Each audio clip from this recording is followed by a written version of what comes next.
Hello everyone, welcome to SB institute. Welcome you all. আমি শুভেন্দু অধিকারী, তোমাদের প্রত্যেককে current affairs weekly current affairs সিরিজের ক্লাসে তোমাদের সবাইকে ওয়েলকাম করছি।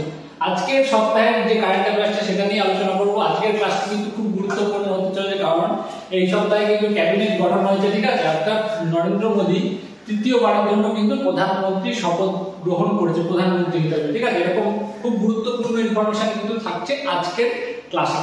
তাহলে চলো বেশি কথা না বাড়িয়ে শুরু করবো আজকের ক্লাস। আর ক্লাস শুরু করার আগে বলবো, যারা আমাদের চ্যানেলে নতুন আছে চ্যানেলকে সাবস্ক্রাইব করে নাও এবং পাশে থাকা বেল আইকনটিকে প্রেস করো, যাতে যাবতীয় এক্সাম ওরিয়েন্টেড সমস্ত আপডেট এবং ক্লাসের আপডেট আসার সাথে সাথে কিন্তু তোমরা নোটিফিকেশন পেয়ে যাও। চলো তাহলে শুরু করা যাক। প্রথম ইনফরমেশন কি আছে আমরা দেখো। প্রথমে পাচ্ছি কি, আমি প্রথমেই তোমাদের বলেছি কিন্তু নরেন্দ্র মোদী কিন্তু তৃতীয়বারের জন্য কিন্তু আবার শপথ গ্রহণ করলেন প্রধানমন্ত্রী হিসেবে। দেখো এখানে কিন্তু হেডলাইন কিন্তু আমাদের প্রথমে তাই রয়েছে, তৃতীয়বারে প্রধানমন্ত্রী হলেন নরেন্দ্র মোদী। ক্লিয়ার ইনফরমেশন কি কি আছে দেখো। 2024 লোকসভা ভোটে জিতে তৃতীয়বারের জন্য কিন্তু শপথ গ্রহণ করলেন নরেন্দ্র মোদী, তাই তো। এটা আমাদের ভালোভাবে জানতে হবে, কিন্তু তৃতীয়বারের জন্য কিন্তু নরেন্দ্র মোদী কি করলেন, শপথ গ্রহণ করলেন। আর কি 26শে মে 2014 সালে প্রথমবারের জন্য 14তম প্রধানমন্ত্রী হিসাবে কিন্তু শপথ গ্রহণ করেছিলেন তিনি। আর 2024-এ কিন্তু 9 জুন কিন্তু তিনি শপথ গ্রহণ করেছেন। ক্লিয়ার, 2014 সালে কিন্তু 9 জুন তিনি কিন্তু শপথ গ্রহণ করেছেন। আর কি আর দেখো কিন্তু 2014 সালে কিন্তু 26শে মে কিন্তু তিনি শপথ গ্রহণ করেছিলেন কততম প্রধানমন্ত্রী হিসেবে, 14তম প্রধানমন্ত্রী হিসেবে। আর কি 2024 সালে 9 জুন রাষ্ট্রপতি ও প্রধান বিচারপতি DY চন্দ্রচূড়, আমরা প্রত্যেকেই জানি আমাদের সুপ্রিম কোর্টের প্রধান বিচারপতি DY চন্দ্রচূড় এর উপস্থিতিতে তিনি তৃতীয়বারের জন্য শপথ গ্রহণ করলেন। ক্লিয়ার, চলো তাহলে নেক্সট দেখবো। নেক্সট কি আছে দেখো, কি আছে, Japan India maritime exercise. Japan এবং ইন্ডিয়া কি উপকূল সেনাবাহিনীর কি মেরিটাইম এক্সারসাইজ, যেটা কি 2024, এটা কোথায় অনুষ্ঠিত হয়েছে? এটি ভারত এবং জাপানের নৌবাহিনীর একটি যৌথ মহড়া, ঠিক আছে, বা জয়েন্ট এক্সারসাইজ। খুব ভালো করে জানতে হবে। আমি বারবারই তোমাদেরকে বলি যে যে যৌথ মহড়াগুলি আছে, সেই যৌথ মহড়াগুলি কোন কোন দুটি দেশ অংশ নিচ্ছে এবং মহড়াটি কোন দেশে অনুষ্ঠিত হচ্ছে, সেটা কিন্তু আমাদের প্রত্যেকেই ভালো করে জানতে হবে। আর মহড়াটি কি বিষয়ের উপর থাকছে, ঠিক আছে। চলো তাহলে দেখো, আর কি এটি জাপান এবং ভারতের নৌবাহিনীর 8ম মহড়া, তাহলে কত, 8। ক্লিয়ার, এই জয়েন্ট মেরিটাইম এক্সারসাইজ 2024। তাহলে কোন কোন দুটি দেশ পাচ্ছে আমরা, জাপান আর পাচ্ছি ভারত, এই দুটি, তাই তো। আর দেখো প্রথম মহড়াটি 2012 সালে, প্রথম এই মহড়াটি প্রথম হয় কবে, 2012 সালে জাপানে অনুষ্ঠিত হয়েছে। আর এই যে 2024-এরটাও কিন্তু কোথায় হচ্ছে, 2024-টাও কিন্তু আমাদের জাপানে অনুষ্ঠিত হচ্ছে। ক্লিয়ার, চলো তাহলে নেক্সট দেখবো আমরা কি আছে। তারপরে ওয়ার্ল্ড চাইল্ড লেবার ডে, খুব গুরুত্বপূর্ণ। ওয়ার্ল্ড চাইল্ড লেবার ডে সেটা কত, সে ওয়ার্ল্ড চাইল্ড লেবার ডে সেটা আমরা পড়বো। এটা হচ্ছে 2024-এর ওয়ার্ল্ড চাইল্ড লেবার ডে, ঠিক আছে, বা শিশু শ্রমিক দিবস। সেটা কি বলছে, বিশ্ব শিশু শ্রমিক দিবস, বিশ্ব শিশু শ্রমিক দিবস, তাই তো। পালিত হয় প্রতি বছর কত, 12 জুন। খুব গুরুত্বপূর্ণ। তাহলে 12 জুন দিনটি কি হিসেবে পালিত হয়, যে বিশ্ব শিশু শ্রমিক দিবস হিসেবে কিন্তু পালিত হচ্ছে, যে কি এই যে 12 জুন দিনটা।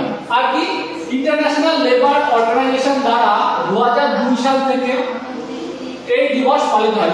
তাহলে কি ইন্টারন্যাশনাল লেবার অর্গানাইজেশন দ্বারা কি পালিত হচ্ছে, এই যে লেবার ডেটা পালন করা হচ্ছে 2002 সাল থেকে। তাহলে প্রথম কবে ওয়ার্ল্ড চাইল্ড লেবার ডে পালন করা হয়, 2002 সালে, তাই তো।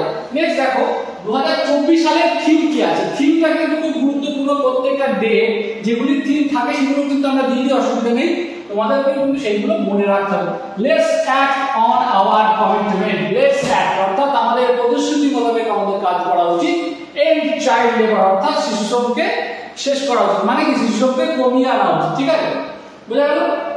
চলো তারপরে নেক্সট দেখবো কি আছে, বিল গেটসের আত্মজীবনীমূলক বই। খুব গুরুত্বপূর্ণ। বিল গেটসের আত্মজীবনীমূলক বই প্রকাশিত হবে 2025 সালে। খুব গুরুত্বপূর্ণ। আমরা প্রত্যেকেই জানি বিল গেটসকে, ঠিক আছে। এবার কি তার আত্মজীবনীমূলক একটি বই কিন্তু প্রকাশিত হতে চলেছে কবে, 2025 সালে, তাই তো। চলো নেক্সট দেখো, মাইক্রোসফটের কো-ফাউন্ডার বিল গেটস তার ছেলেবেলা থেকে প্রথম জীবন তথা 1975 সালে মাইক্রোসফটের শুরুর সমস্ত বিষয় নিয়ে রচিত একটি আত্মজীবনীমূলক বই 2025 সালে গত 4 ফেব্রুয়ারি প্রকাশিত হবে। দেখো যে আমি প্রত্যেকটা ক্লাসে তোমাদেরকে বলে থাকি যেগুলি ছোট থিম আছে সেগুলি ইম্পর্টেন্ট, যেগুলি আপকামিং ডে অর্থাৎ যেগুলো আর কি ফিউচারে আসতে চলেছে, যেমন যে খেলাগুলি যে টুর্নামেন্টগুলি ঠিক আছে ওয়ার্ল্ড কাপগুলি যে আপকামিং আর যেগুলো আসতে চলেছে সেগুলো কিন্তু সেই পরীক্ষার জন্য কিন্তু খুব গুরুত্বপূর্ণ, ঠিক আছে, সেগুলো কিন্তু মনে রাখতে হবে। তেমন এখানে কিন্তু যে এই বইটি বিল গেটস যেমন তেমন মানুষ নয়, তিনি এক অত্যন্ত গুরুত্বপূর্ণ একটা মানুষ, তাই সেই জন্য তার যে আত্মজীবনীমূলক বই সেটা কবে প্রকাশিত হচ্ছে 4 ফেব্রুয়ারি 2025 ঠিক আছে। সেই বইটির নাম কি আছে আমরা দেখে নেব। বইটির নাম হচ্ছে সোর্স কোড মাই বিগিনিংস, খুব গুরুত্বপূর্ণ ছোট্ট একটি নাম এবং গুরুত্বপূর্ণ, তাই তো। অ্যালেন লেন নামক একটি প্রকাশনী এই বইটি প্রকাশ করবে, তাই তো, যেহেতু এটা 2025 সালে প্রকাশিত হবে সেই জন্য কি কোন প্রকাশনী এই বইটি প্রকাশ করবে, অ্যালেন লেন নামক একটি পাবলিশার্স। ক্লিয়ার? চলো বইটির নাম কিন্তু প্রত্যেককে আমাদের জানতে হবে। আর কি আইএসএসএ ওয়ার্ল্ড কাপ, তাই তো 2024 কি রাইফেল আর পিস্তল এই দুটো জিনিস দেখতে হবে। কি জার্মানির মিউনিখে হওয়া ইন্টারন্যাশনাল, জার্মানি কোথায় হয়েছে তাহলে এই যে আইএসএসএ ওয়ার্ল্ড কাপ কোথায়, জার্মানির মিউনিখে, তাই তো। International shooting sport federation world cup 2024 অর্থাৎ আইএসএসএ ওয়ার্ল্ড কাপ বুঝে গেল, এটা কোথায় হচ্ছে, জার্মানির মিউনিখে কিন্তু হয়েছে 2024 সালে। ভারত 2টি পদক জয় করেছে। কি কি পদক সেগুলি আমরা দেখব। দেখো ভারতীয় শুটার সরবজোত সিং যিনি 10 মিটার রেঞ্জের শুটিং এ সোনা জয় করেছে, ঠিক আছে, সোনা জয় করেছে তো বুঝলাম, তাই তো, সরবজোত সিং যিনি কিন্তু সোনা জয় করেছে কত মিটার রেঞ্জে, 10 মিটার রেঞ্জের কিন্তু তিনি সোনা জয় করেছেন, 10 মিটার রেঞ্জের শুটিং এ কিন্তু তিনি সোনা জয় করেছেন। আর কি মহিলা বিভাগে শিব কাউর সোমরা, তাই তো, 50 মিটার রেঞ্জের শুটিং এ ব্রোঞ্জ পদক জয় করেছে, তাহলে দুটি পদক, একটা সোনা এবং একটা ব্রোঞ্জ। সোনা পেয়েছে কি সরবজোত সিং এবং কি ব্রোঞ্জ পেয়েছে কি শিব কাউর সোমরা। এই দুজন ব্যক্তি কিন্তু কি আইএসএসএফ ওয়ার্ল্ড কাপ রাইফেল বা পিস্তল 2024 যেটা জার্মানির মিউনিখে অনুষ্ঠিত হয়েছে তাতে কিন্তু দুটি পদক কিন্তু জয় করেছে। চলো নেক্সট আর কি চীন সর্বোচ্চ পদক জয় করেছে, কতগুলি পদক জয় করেছে, চীন সর্বোচ্চ 10টি পদক কিন্তু চীন জয় করেছে। নেক্সট দেখো নিউ সিএম অফ অন্ধ্রপ্রদেশ, খুব গুরুত্বপূর্ণ, অন্ধ্রপ্রদেশের নতুন মুখ্যমন্ত্রী হয়েছে, তাই তো, অর্থাৎ মুখ্যমন্ত্রী হিসেবে নতুন একজন শপথ গ্রহণ করেছেন। দেখে নেব তিনি কে এবং তার সম্পর্কে সমস্ত ডিটেইলস। চলো কি বলছে কি নারা চন্দ্রবাবু নাইডু যিনি তেলেগু দেশম পার্টির প্রেসিডেন্ট ছিলেন, খুব গুরুত্বপূর্ণ একজন ব্যক্তিত্ব, ঠিক আছে, তেলেগু দেশম পার্টির প্রেসিডেন্ট ছিলেন, অন্ধ্রপ্রদেশের 18তম মুখ্যমন্ত্রী হিসেবে শপথ গ্রহণ করলেন। কে? নারা চন্দ্রবাবু নাইডু, খুব গুরুত্বপূর্ণ ব্যক্তি।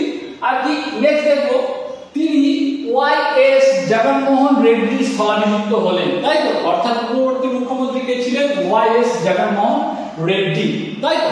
নেক্সট দেখো আর কি বিখ্যাত তেলেগু অভিনেতাকে পাওয়ান কল্যাণ, তোমরা প্রত্যেকেই নাম জানো পাওয়ান কল্যাণ, জনসেনা পার্টির প্রেসিডেন্ট, অন্ধ্রপ্রদেশের ডেপুটি সিএম হিসেবে কিন্তু শপথ গ্রহণ করলেন। ইনি একজন খুবই গুরুত্বপূর্ণ ব্যক্তিত্ব, সেই জন্য কিন্তু এনার পদটাকে আমাদের মনে রাখতে হবে।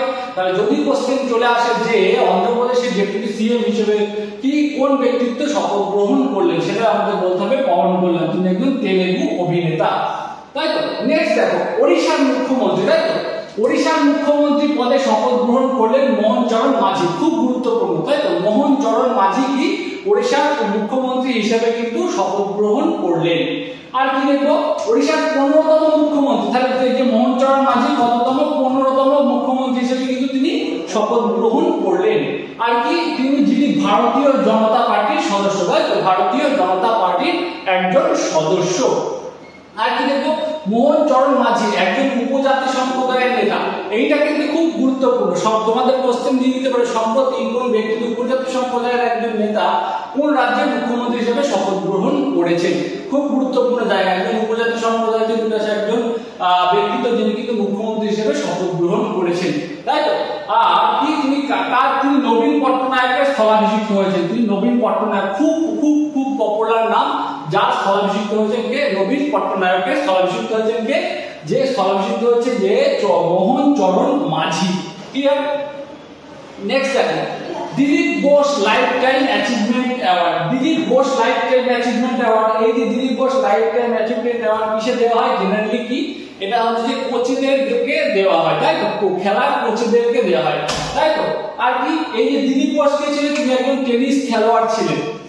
দেখুন কি নার্সিং ও রোহিণী লোখন্ডে এই দুজন ব্যক্তিকে কিন্তু এই পুরস্কার বা কি Dilip Bose lifetime achievement অ্যাওয়ার্ডে কিন্তু সম্মানিত হয়েছে। আর কি দেখো নেক্সট কি আছে?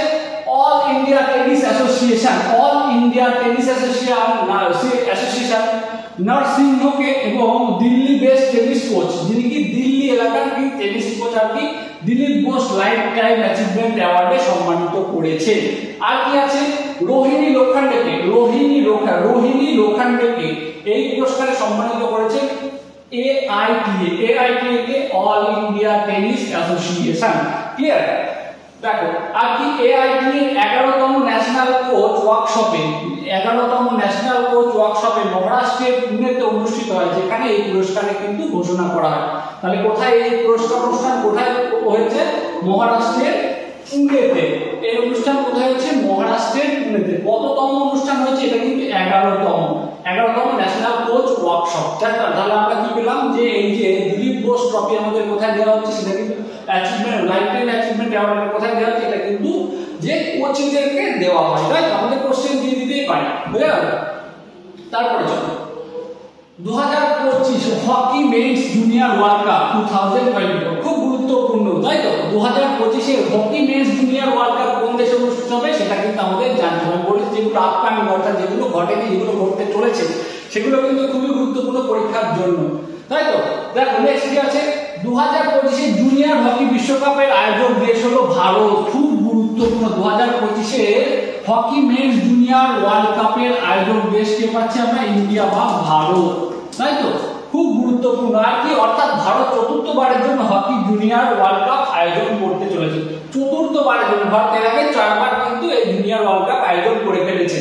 আর এই বছরের মানে 2025 এর একটা খুব গুরুত্বপূর্ণ অপশন থাকছে, যেটা কি আমরা দেখব। এই খেলায় প্রথমবারের জন্য কিন্তু 24টা টিম অংশগ্রহণ করতে চলেছে। কতগুলি টিম? প্রথমবারের জন্য কিন্তু 24টা টিম কিন্তু অংশগ্রহণ করতে চলেছে। চলো দেখো আর কি আমরা দেখবো 24টা টিম। তাহলে আমাদের যদি কোশ্চেন আসে যে 2025 এ হকি জুনিয়র্স মেন ওয়ার্ল্ড কাপে কতগুলি টিম অংশগ্রহণ করবে, আমাদের কিন্তু বলতে হবে 25টি। চলো আর কি খেলাটি 2025 সালের ডিসেম্বরে কিন্তু অনুষ্ঠিত হবে, ঠিক আছে। তারপরে দেখো মিশন তৃষ্ণা, খুব গুরুত্বপূর্ণ বাই ইসরো। মিশন তৃষ্ণা খুব গুরুত্বপূর্ণ একটা মিশন, যেটা ইসরো ঘোষণা করেছে।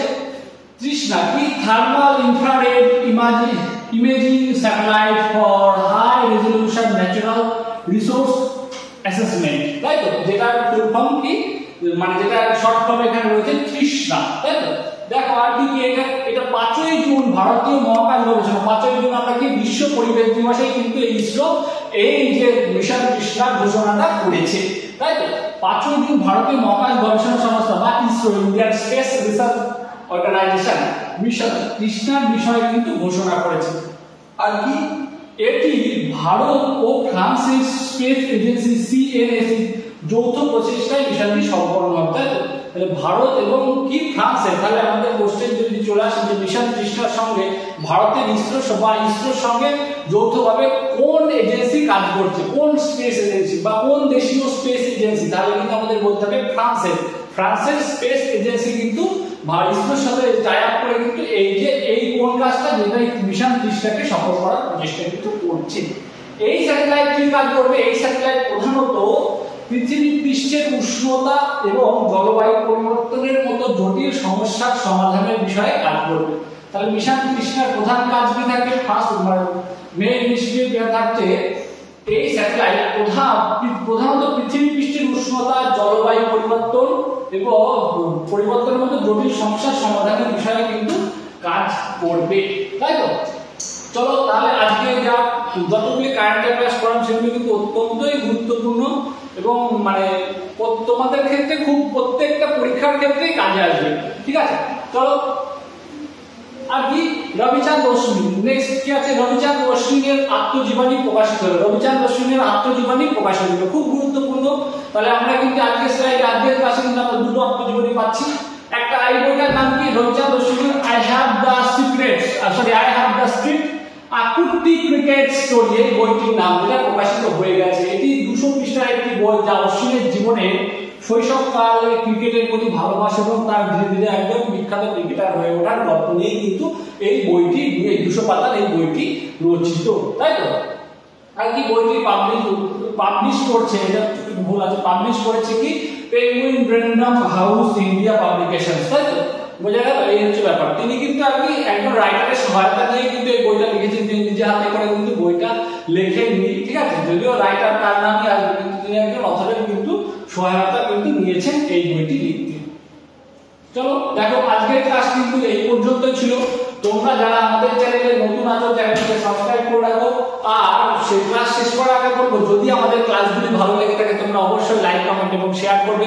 আর তোমরা যারা নতুন আছো, চ্যানেলটাকে সাবস্ক্রাইব করে রাখো, পাশে থাকা বেল আইকনটিকে প্রেস করে রাখো। আমরা যে শুধু যে কারেন্ট অ্যাফেয়ার্স দিচ্ছি তা কিন্তু নয়, আমাদের চ্যানেলে কিন্তু সমস্ত সাবজেক্টের কনসেপ্টের প্লাস এমসিকিউ এর কিন্তু ক্লাস হচ্ছে। তোমরা যারা যারা আর কি এক্সাম মানে আর কি অ্যাসপিরেন্ট আছো, তারা কিন্তু প্রত্যেকের কিন্তু খুবই কাজে আসবে আমাদের চ্যানেলটিকে সাবস্ক্রাইব করে রাখবে। তাই বলবো তোমরা আমাদের চ্যানেল দেখতে থাকো। Till then stay focus on your goal. দেখা হচ্ছে পরবর্তী ভিডিওতে। Thank you.